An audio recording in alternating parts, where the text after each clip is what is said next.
la marque X fait un travail rapide sur tous ses germes domestiques. Où qu'ils soient, où qu'ils se cachent, Brandix est là à vos côtés, les débusquant et laissant votre maison sans germes. La marque X les tue tous, laissant votre maison sûre et plus propre que propre. Utilisez toujours la marque X. Nous avons tous vu les publicités. Et oui, les désinfectants domestiques et les eaux de Javel comme la marque X sont parfaits pour maintenir l'hygiène de nos maisons et en faire des endroits sains où vivre. Mais ils ne peuvent pas et ne tuent pas tous les micro-organismes vivants, ce qui est l'état que nous devons atteindre lorsque nous stérilisons un médicament pharmaceutique, un dispositif médical ou un autre produit. Pour qu'une chose soit stérile, cela signifie qu'il doit y avoir une absence totale de tout être vivant. L'action de stériliser quelque chose signifie donc que tout être vivant, tout micro-organisme doit être détruit, tué ou enlevé. Les micro-organismes concernés comprennent des bactéries qui provoquent des intoxications alimentaires et toute une série de conditions désagréables, allant des orgelets et furoncles à l'amygdalite, la méningite, la péritonite, le choléra, l'anthrax, et bien plus encore. Une autre forme de micro-organisme est le champignon, que nous voyons le plus couramment sur le pain ou la confiture moisie. Le troisième groupe de micro-organismes sont des virus qui ne peuvent se développer qu'à l'intérieur d'une autre cellule vivante. Ce programme illustre le processus de tuer ces micro-organismes par stérilisation thermique, qui est applicable au processus utilisé dans la fabrication de tels produits comme les injections, y compris les antibiotiques, les perfusions de grands volumes comme les gouttes, ou les vaccins. Pour les produits ophtalmiques ou pour les yeux, pour les solutions anesthésiques locales, les pansements pour utilisation sur les blessures, les dispositifs chirurgicaux, les instruments et les implants.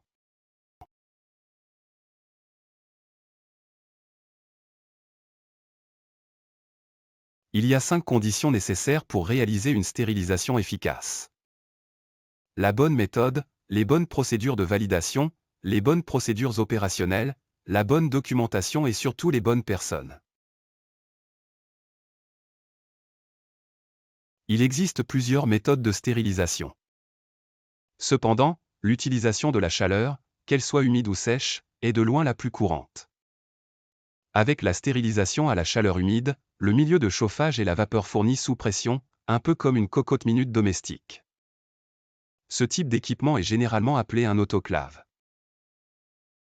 C'est la combinaison de chaleur et d'humidité qui ensemble sont mortelles pour les micro-organismes. L'autre méthode de stérilisation par la chaleur est l'utilisation de la chaleur sèche. En d'autres termes, un four. Nous les examinerons tous les deux en commençant par la chaleur humide utilisant la vapeur. C'est généralement la méthode de prédilection car la vapeur est plus efficace à des températures plus basses en raison de sa plus grande énergie thermique à la même température que la chaleur sèche. Dans la plupart des circonstances, la seule raison de ne pas utiliser la vapeur est si le produit ou le matériel à stériliser souffrirait et se dégraderait à cause du processus. Les autoclaves utilisent de la vapeur sous pression car l'eau qui bout à des pressions atmosphériques normales à 100 degrés Celsius ne tue pas tous les organismes. Par exemple, alors qu'il peut être raisonnablement sûr pour nous de boire de l'eau naturelle non traitée, le simple fait de bouillir l'eau ne tuera pas toutes les spores bactériennes qu'elle contient. Pour stériliser, une température plus élevée est nécessaire et pour y parvenir, une pression supérieure à la pression atmosphérique est requise. Bien sûr, la pression n'a aucun effet stérilisant. Cela permet simplement d'atteindre des températures plus élevées, c'est pourquoi les autocuiseurs fonctionnent plus rapidement que les casseroles ouvertes. Ils sont juste plus chauds. Un produit est stérilisé par exposition à la chaleur pendant une période spécifique. Avec le cycle le plus courant étant une température de 121 degrés Celsius pendant une période de 15 minutes. D'autres cycles allant de 115 degrés Celsius pendant 30 minutes à 134 degrés pendant seulement 3 minutes peuvent être utilisés, à condition qu'ils aient été validés pour obtenir les résultats souhaités. Rappelez-vous qu'à mesure que la température augmente, le temps requis diminue. Mais souvenez-vous aussi que la température doit être atteinte sur toute la charge pendant toute la durée. C'est l'un des aspects essentiels de la stérilisation à la chaleur que chaque article dans chaque lot doit être exposé à la température pour la durée minimale requise.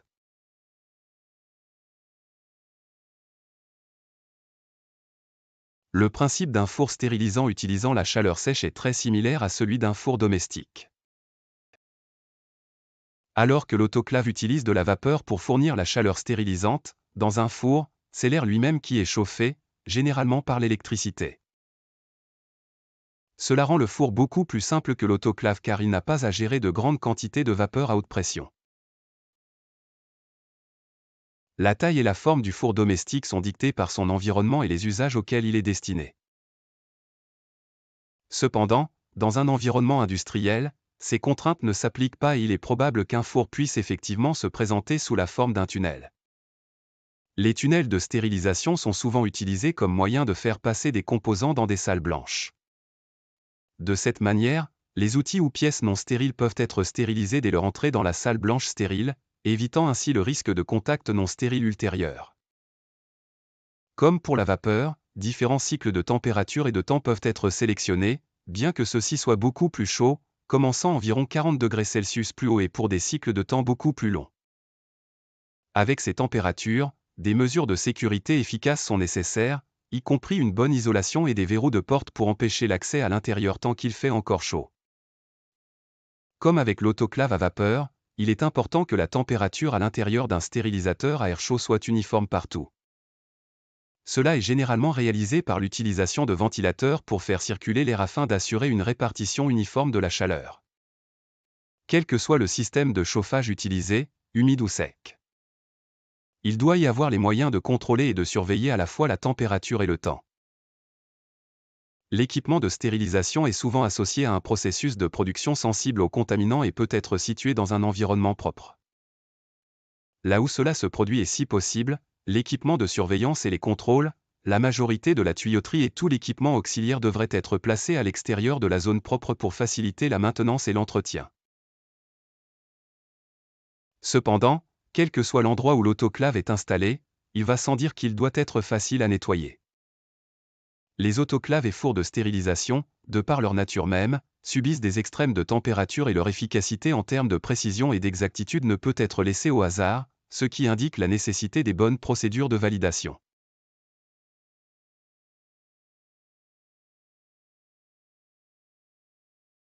La validation, le mot donné pour prouver l'efficacité de toute procédure, signifie que chaque aspect d'un processus doit être préorganisé et contrôlé afin que rien ne soit laissé au hasard. L'équipement doit pouvoir fournir exactement la bonne température pendant exactement le bon moment. La validation doit être répétée à des intervalles réguliers, ce qui pourrait signifier annuellement ou plus fréquemment si nécessaire. La validation doit également être effectuée si des modifications ont été apportées au produit, au processus ou à l'équipement. À chaque occasion, les résultats doivent être enregistrés et approuvés par un membre du personnel supérieur désigné avant que le processus puisse être utilisé pour stériliser le produit. Bien sûr, tout processus de stérilisation doit être adapté au produit qui sera stérilisé, et son efficacité à atteindre les conditions de stérilisation nécessaires pour chaque produit doit être démontrée. Cette efficacité doit être démontrée pour chaque conteneur dans chaque chargement. Le processus de validation doit prouver que le processus de stérilisation appelé le cycle de stérilisation est robuste et qu'il délivre une dose mortelle de chaleur à chaque partie de la chambre de stérilisation.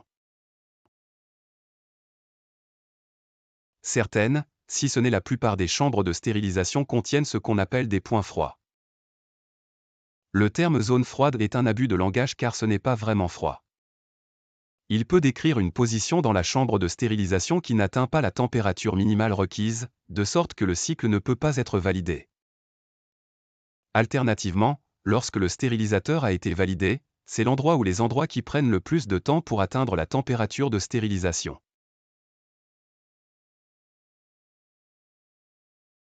Les procédures pour l'utilisation des stérilisateurs doivent être écrites de manière à ce qu'elles puissent être comprises par le personnel concerné. Ils doivent être suivis précisément à chaque occasion. Et si des changements imprévus se produisent, ils doivent être enregistrés et signalés immédiatement afin de déterminer si le processus de stérilisation a été réussi. Le cycle opérationnel d'un autoclave à vapeur typique commence par l'extraction de l'air qui est réalisée lorsque la vapeur est injectée dans la chambre. La différence dans les densités de l'air et de la vapeur fera monter la vapeur en haut de la chambre et déplacera l'air vers le bas. La charge doit être positionnée correctement pour garantir qu'aucun air ou condensat ne soit piégé en bloquant par exemple les sorties de drainage et que le processus de stérilisation ait lieu pendant le temps spécifié. Le cycle doit être réglé de manière à laisser suffisamment de temps pour que la totalité de la charge atteigne la bonne température avant que la phase de stérilisation ne commence. La période de temps doit être déterminée pour chaque type de charge qui sera traitée. Une fois l'étape de stérilisation terminée, un vide est créé dans la chambre de sorte que le condensat, l'eau formée à mesure que la vapeur se refroidit et se forme sur la surface des articles à stériliser, s'évapore à mesure que la pression de la chambre diminue. Enfin, l'air s'infiltre dans la chambre à travers un filtre biologique jusqu'à ce que la pression atmosphérique soit atteinte et lorsque la température est sûre, la charge est retirée. Si un seul cycle mètre est préféré, alors il doit être démontré que ce seul cycle est capable de stériliser chaque type et configuration de charge. De nos jours, l'utilisation d'indicateurs biologiques placés avec la charge n'est plus considérée comme suffisante pour prouver que la stérilisation a eu lieu. Cependant, lorsqu'ils sont utilisés pour surveiller la charge, des précautions adéquates doivent être prises pour s'assurer qu'ils ne contaminent pas le produit. Naturellement, une fois le processus de validation terminé et que le stérilisateur est en utilisation, les charges de production doivent être rendues aussi proches que possible de la charge validée. Tous les articles à stériliser doivent être conservés dans leurs récipients finaux ou dans des réceptacles ou des emballages scellés. Ces articles pour lesquels cela n'est pas praticable doivent être emballés dans un matériau qui permettra à l'air d'être expulsé et à la vapeur d'être introduite, mais qui ne permettra pas la recontamination de l'article après stérilisation. Rendre les charges de production aussi identiques que possible aux charges validées inclut la garantie que la distribution validée est possible autant que possible. Le cycle de stérilisation devrait suivre la séquence automatique qui a été développée lors des tests de validation. Avant chaque cycle d'autoclave, l'opérateur doit s'assurer que les drains et les filtres de la chambre sont libres de débris, que le joint de la porte soit propre et intact, et que tous les instruments sur la planche de bord soient en bon état de fonctionnement.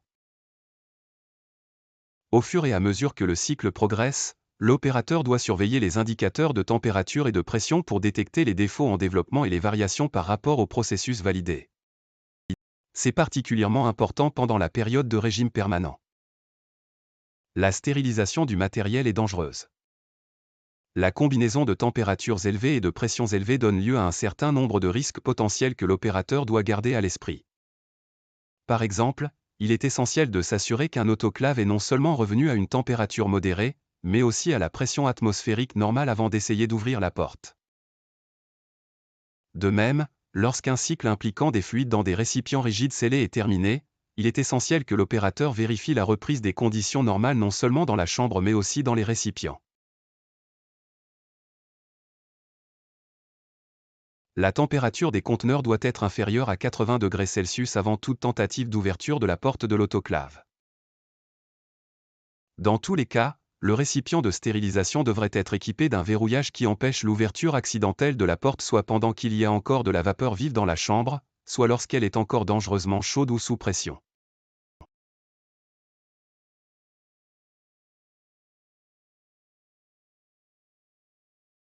L'utilisation de la documentation et des registres appropriés est au cœur des principes des BPF. Et nulle part cela n'est plus crucial que pendant le processus de stérilisation. Pour commencer, il est essentiel que le relevé du cycle de stérilisation soit comparé aux données de validation pour s'assurer qu'il n'y a pas d'anomalie. Ces enregistrements font partie de la documentation qui est une partie intégrante de tout processus de stérilisation. Il doit exister une façon claire et sans équivoque de différencier les charges qui ont atteint les conditions minimales et ont été stérilisées avec succès de celles qui ne l'ont pas été. Chaque plateau, panier ou support, ainsi que chaque produit ou composant individuel, doit être clairement identifié avec le nom du produit ou du matériel, son numéro de lot unique, et une indication de s'il a été stérilisé ou non.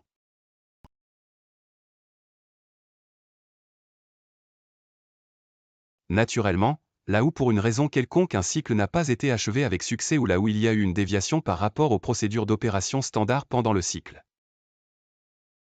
Cela devrait être signalé immédiatement au superviseur. Pour assurer une surveillance efficace et fiable, l'enregistreur de température devrait dans la plupart des cas être indépendant du contrôleur d'équipement. La charge que cela produit à la fin de chaque cycle est le principal enregistrement de la stérilisation, et l'original ou une photocopie doit faire partie du dossier de production du lot.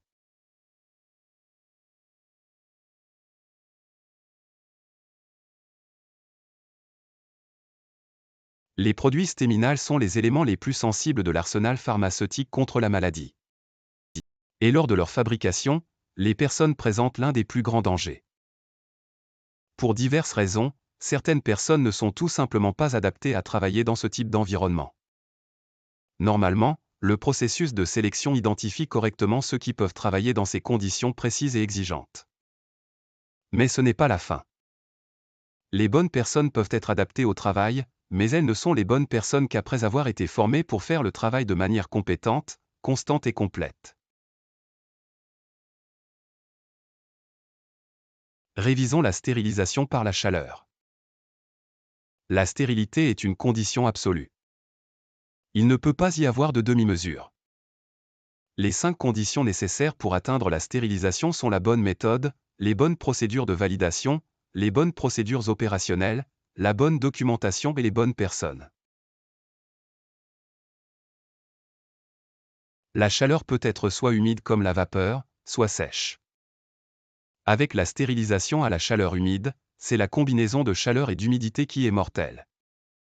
Avec la chaleur sèche, ce sont les températures plus élevées. La validation doit prouver que les procédures sont efficaces et que toutes modifications ont maintenu leur efficacité. L'efficacité de la stérilisation doit être démontrée pour chaque produit dans chaque chargement. Les autoclaves sont dangereux et doivent revenir à des températures et pressions sûres avant l'ouverture. L'enregistrement de chaque cycle doit être comparé aux données de validation. La documentation doit identifier les cycles de stérilisation réussis de ceux qui ne le sont pas. Les enregistrements doivent identifier chaque transporteur, chaque produit et chaque numéro de lot. Le graphique de température et de temps est l'enregistrement principal de chaque cycle. Les personnes correctement formées sont le facteur critique dans le processus de stérilisation.